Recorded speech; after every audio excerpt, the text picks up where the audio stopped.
আসসালামু আলাইকুম বন্ধুরা, আশা করি সবাই খুব ভালো আছেন। নোনা ইলিশ আমরা সবাই চিনি। নোনা ইলিশের বড়াটা অনেকেই জানে না, কিন্তু নোনা ইলিশ ভুনা করে খায়, অনেকে চচ্চড়ি করে খায়। তো যাই হোক, আজকে আমি এটাকে বড়া করব লাউ পাতা দিয়ে। তো এটাই আমরা এভাবে খাই, খেতে পছন্দ করি। তো প্রথমে ইলিশের টুকরাটাকে ভালোভাবে ধুয়ে নিলাম এবং পিস পিস করে নিলাম, যাতে আমার প্যাকেট করতে সুবিধা হয়। এর আগে মরিচ, রসুন আর পেঁয়াজ এই তিনটা জিনিসকে আমি বেটে নিছি।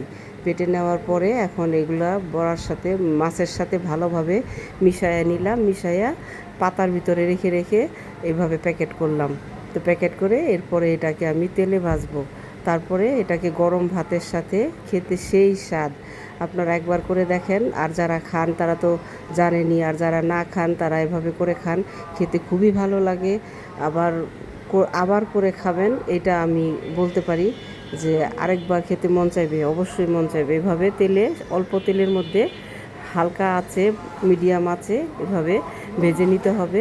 খেতে খুবই দুর্দান্ত লাগে, খুবই মজা লাগে। তো যাই হোক, ভালো লাগলে ভিডিওটি শেয়ার করে দিবেন এবং আল্লাহ হাফেজ।